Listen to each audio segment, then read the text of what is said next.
welcome back. Like I said, we were going to have a bonus episode. So here we are, as some might say, after hours. And here is your bonus episode on video games. You ready for after hours bonus episode? I guess. Do I get overtime? We'll talk to Father Logue about that. Okay. Yeah. Can we get him some extra goldfish tonight for dinner? No. Oh. That's actually, that'd be great. I'll sneak you some. You're okay. good. You're good. Good. So again, in case you missed our last episode, this is Father Dan Carr from Greensburg. Greensburg. I was gonna say it's not Greensfield or Greensplow. No, there's a lot of greens in Pennsylvania, so. But we're the Berg. Is it very green there? No. Oh, so it's like green. It's named after Nathaniel Green, so it's not about the green grass. See. It's named after Nathaniel Green. Well, I feel like he should have changed his last. Was he green? Then he needed to change his last name. I don't know. I just feel like these are things we should all consider. I'm speechless. Okay. Anyways, so we're going to talk... Sorry, I'm doing great, guys. We're going to talk about video games. So one of the things I kind of wanted to ask on our show earlier, but we didn't have time, was I feel like there's a lot of controversy about violence in video games. You know, I grew up in a family where I said earlier Mario was our game, and the most violence you have is throwing a blue shell or hitting somebody with a red shell or a banana for somebody to slip on. But there are definitely those video games that are they're more graphic. Yeah, sure. Yeah. I don't know the right word. FPSs, first-person shooters, Call of Duty, stuff like that. For. Yeah. Where the objective is literally to kill other people. Yeah. You know, and obviously, for us, the 10 Commandments tell us, "Thou shalt not kill." Right. So that's really the question, isn't it? Are there different rules in video games than there are in real life? And the simple answer is yes, but the more complex answer is, well, not always. Right? Because if you're playing a video game, not everything goes. I think everybody who's played a game like that knows that there are still certain expectations that are placed on the players, right? There are certain things you can and cannot do that are appropriate. There are things you can do in the game that could get you banned from the game. So in some ways, it's the way that the game is designed that should be trying to encourage good behavior, have a positive experience, because the idea behind a game is to escape from reality for a little bit. But we have to bear in mind that what we're doing in the game can have an impact on the real people who are playing there. So somebody goes on there, they're trying to have an escape, and somebody spawn camps them. Do you know what that means? Didn't think so. But if you do spawn in. So when you spawn in and somebody sits there and waits for someone to spawn in and they kill them while they're defenseless, basically, again and again and again. They don't set up tents. And for this person, it's funny, but for this person, they're having a really bad experience. And what if they've just what if you triggered them? Obviously games try to prevent those moments from happening, but not every game is made perfectly, and people find ways of causing other people to have a bad experience. So you can't say that you can't sin in a video game, but you can't always say that the sins that exist in real life are the same as the sins that you can commit in a video game. So that's where it starts to hit this sort of gray area. And in some ways, you have to depend on the creators of the game. And I'll be honest, a lot of progress has been made. 20 years ago, people would say, I made this world, you figure out what to do with it. And it was chaos, pandemonium. Yeah. It was really, really not a good ethos. Today, people are more intentional about having ways for you to report people and say, this person is bad mannered, this person should be banned from their account. And it creates a healthier, safer environment. Very similar to the police, that are policing real life. Yeah. There's that kind of level of control in the game, but it's different because, again, the rules are a little different. But when it comes to violence, again, it's not like you're going against the commandment to do what the game is designing you to do.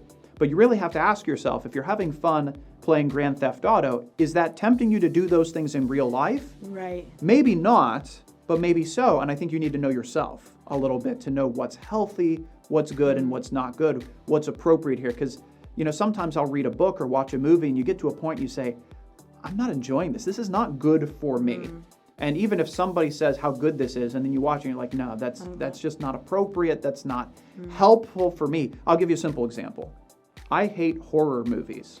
because I'm a grown man. I'm an adult, okay? But I still have a hard time falling asleep after I've watched a horror movie. Mm-hmm. Does that mean that horror movies are bad or sinful for me? No, but it's not worth it. It's not worth the consequences of what happens. So if somebody has a tendency to be more, angry after they're done playing a video game, if it impacts their real life in a negative way, then they have to ask, what do I need to change about this activity? Because what happens in the game is one thing, but what happens to you in real life afterwards is real, and you can't ignore that. Yeah, and Grand Theft Auto, if I know the general gist of that one, you're like trying to steal really bad, like you're really a bad big guy. things. But it's interesting because even in the game, like you're interacting with all of these people who do crime, and it's just like real life in the sense that people who do crime, there's still a moral code amongst them. They still have to cooperate with each other, and there's still a lot of backstabbing and things like that.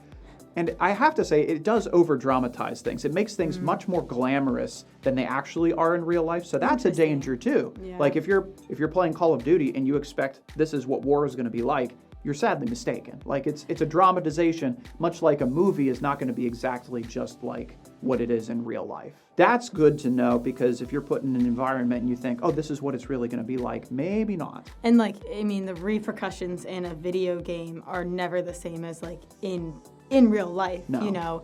Have you seen Wreck-It Ralph? You know what? I never saw the whole thing. I saw clips of it. I love Wreck-It Ralph, and all those all the arcade characters and stuff like that. It's definitely playing on nostalgia for sure. Oh, so good. But there's one line, Sonic says it, and like he's like telling all the game characters, he's like, if you die outside your game, you won't regenerate. And so it's like in the game, you always come back to life. But if you go, like in Wreck-It Ralph, you can go to a different game and all that stuff.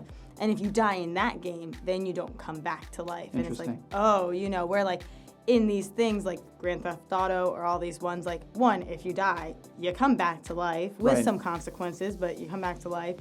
I think can the police get you in Grand Theft Auto?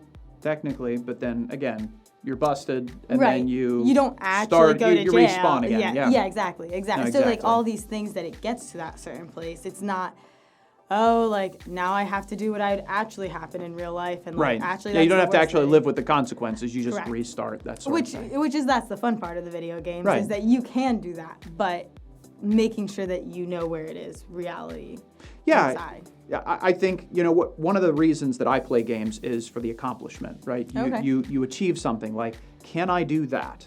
Can I jump to that spot? Can I do it just right? They talk about like frame perfect tricks, like you only have like a 60th of a second to be able to like hit the button in just the right way. And then and you got it, and you feel real good about that. But it's worth considering, like, okay, what are my like real life objectives too? Because video games will put the achievements in front of your face and say, can you do this? Real life doesn't really do that, not in the same way.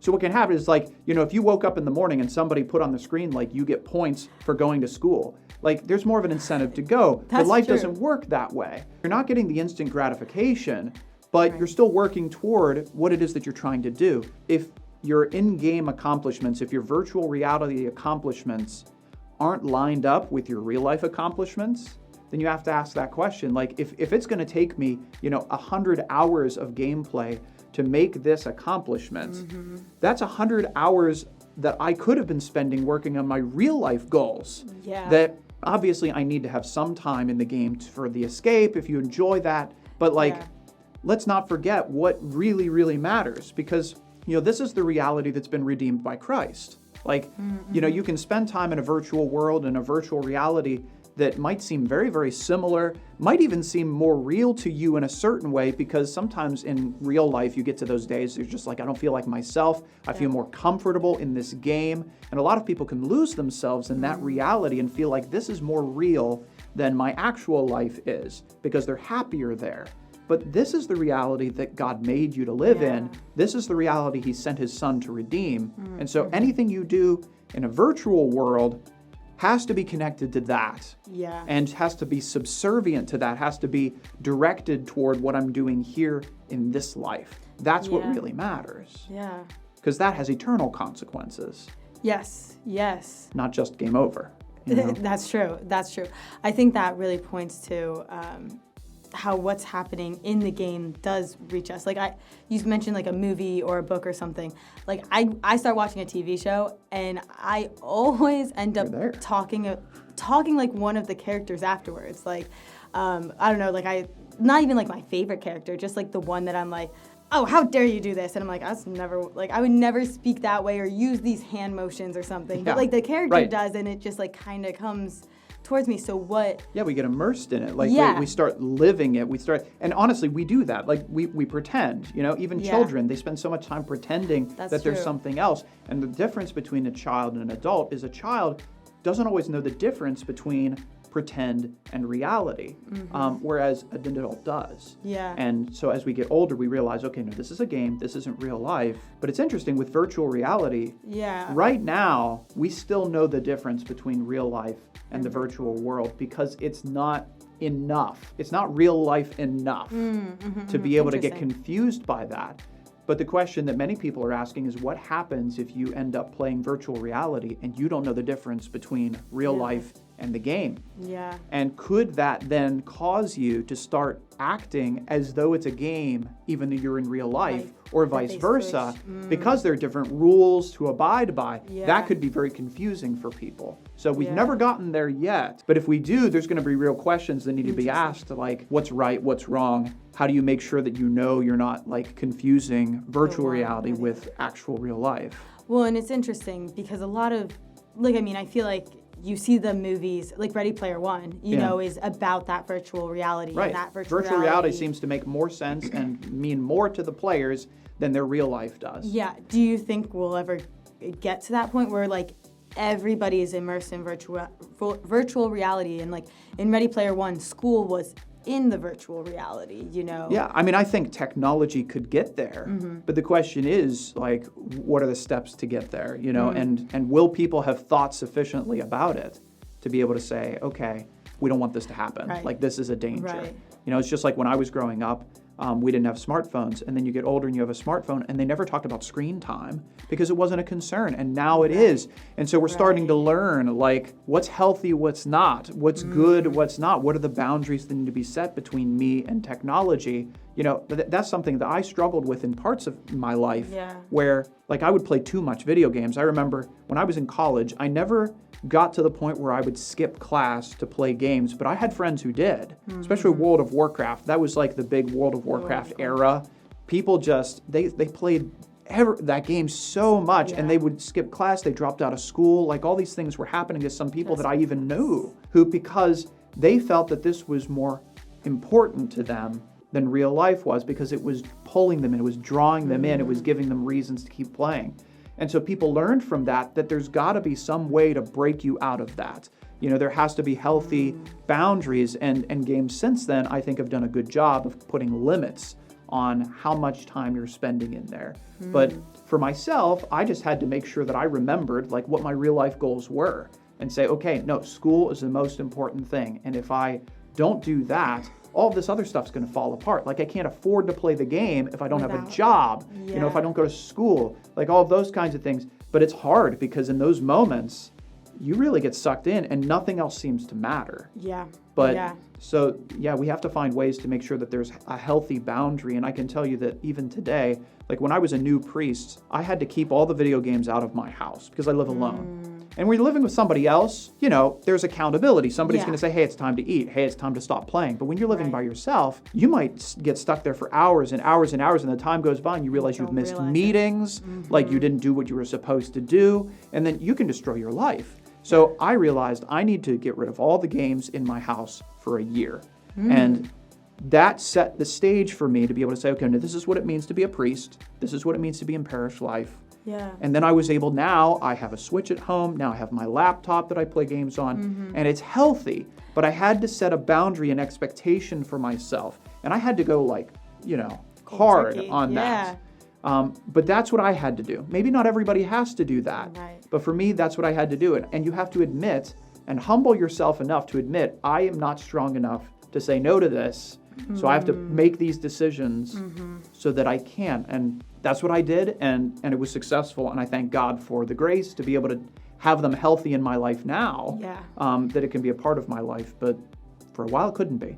Yeah, those boundaries are such a big thing and like so important. Like just the boundary that you had, like, no, I will never miss class for this, you know, and like, not that you even had anybody holding you to that. But I was able to be self-accountable in that way. Which is good. But some of my friends weren't. And at times, what I wish I had done is like say to them, hey, no, get your butt going. Like, you're coming with me. Yeah. You know, because now they regret it. Like, because now World of Warcraft, like, nobody plays it. It's not their world. This world's still here. Right. You know?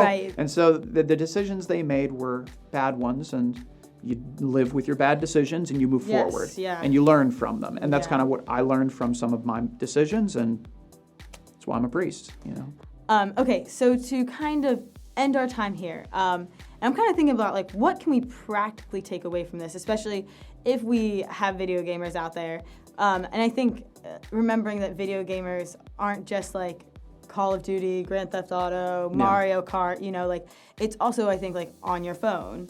They're everywhere. I definitely, like, it's really funny you talking about these things. Like, right now I'm really into Candy Crush, you know, and, like, Candy Crush isn't, like, anything out there, but, like, I'm like, oh, crap, I, like, need to check myself on that.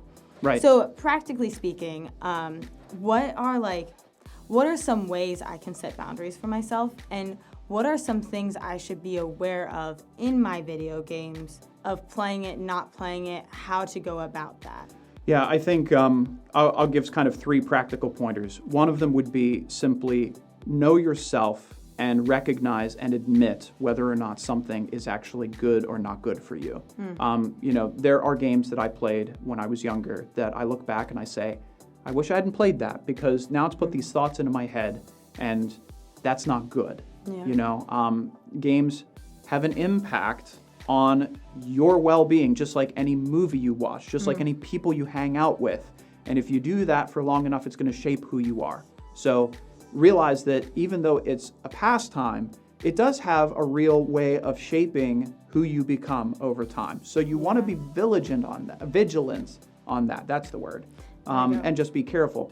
So the second thing would be, you know, just to also make sure that there's a healthy set of boundaries between you and the experience that you're enjoying, especially if you start to perceive, like, really think about it critically. Like, say, is this getting in the way of my real life goals, or is it supporting my real life goals? Again, if you go to work and you come home and you play for a couple hours and it's part of your pastime and it's helping you be energized in the morning, that's a good thing. But if you've binged a game all day and when you're done, you're tired, isn't that the point of entertainment? Is to rejuvenate you, not to wear you out. And sometimes you sit there and you binge, not just on video games, but like on Netflix, and you just chain watch stuff, and you get tired at the end, and then you realize, well, why did I even do this? I just wasted so much time. Like, and so, like, is it supporting what you're trying to do in real life, or is it not? And then the last thing I would say is there should be some sort of a relational component to your games. And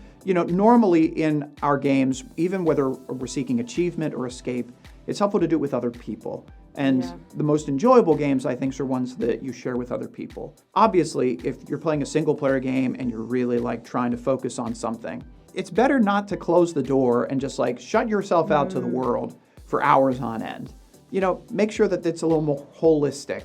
Like, when I go to my brother's, we play games in the living room. And if somebody stops in, we pause on the game, and we, like, it's integrated into our life. It's not this separate thing that I never talk to about anybody else, that's this, like, little corner of my world that I don't let anybody else into. Then that's not healthy. It should be integrated with the rest of my life, and trying to make sure that it doesn't, you know, become this sort of thing that I'm almost afraid to talk to with anybody else. So those are some of the practical things I would say that you can really look at. Yeah, I really like that relationship idea, and like just even like the idea of, hey, if you're playing, keep the door open. You know, that way, if somebody walks by, you can say like, hey, like even mom, hey mom. You know, not that you really want to start a conversation, but it's for yourself to not get so invested that you can't break reality and the game, you know? Yeah, you can keep them connected in some way. Yeah, no, I really like that. Well, thank you so much for your wisdom of video games. You're welcome. Before we go, what's your favorite gaming system? Because I feel like that's important. PC. I'm a PC gamer. Like just which is kind of computer. cheating because it's not like an era, but just Yeah. PC gaming. Okay, definitely. okay. And right now, what is your favorite game? Right now, probably Marvel Snap, which is on my phone. Okay. Yeah, and maybe some of you play it. I don't know. It's a blast. See, I'm GameCube, and I think my favorite game, although this one's on Wii. I love Super Mario Bros. On Wii. Like, we never had DSs. My parents never let us have DSs, Gotcha. so we never got to play Super Mario Bros. Because they didn't have it for GameCube. And then when it finally came out on the Wii, that was like the big thing. game, and like all of my siblings, we'd gather and everything, and Right. it's like, Michelle, put yourself in a bubble. You're dragging us down. Put yourself in a bubble. Go in a bubble. And it's like, guys, why was nobody else alive when I died? Like, come on. There's so many fun memories from Awesome. that. But Cool. Cool. Yeah, I enjoy playing Rocket League with my nephew, sitting Okay. on my lap. He sits there with the game controller, and I'm there with the mouse and keyboard. And he can hit the jump button, and it throws me off, but he's having a blast. Like, he loves it. How old's your nephew? He's 4.5. So it's just like really random. Well, he'll hit the button, and he'll just like, yeah, we're jumping. I'm like, yeah, great, we missed the ball, thank you. Thank you for nothing. But he loves it. I say so. you needed to level up. It was like a little too easy I guess so. for Well, you, honestly, it is like hard mode for sure. Well, thank you for joining us. And yeah, this is our after hour bonus special feature. Awesome, cool stuff with Father Dan Carr. And we're glad you're here with us. Have a great one. Thanks. God Bye. bless. Bye.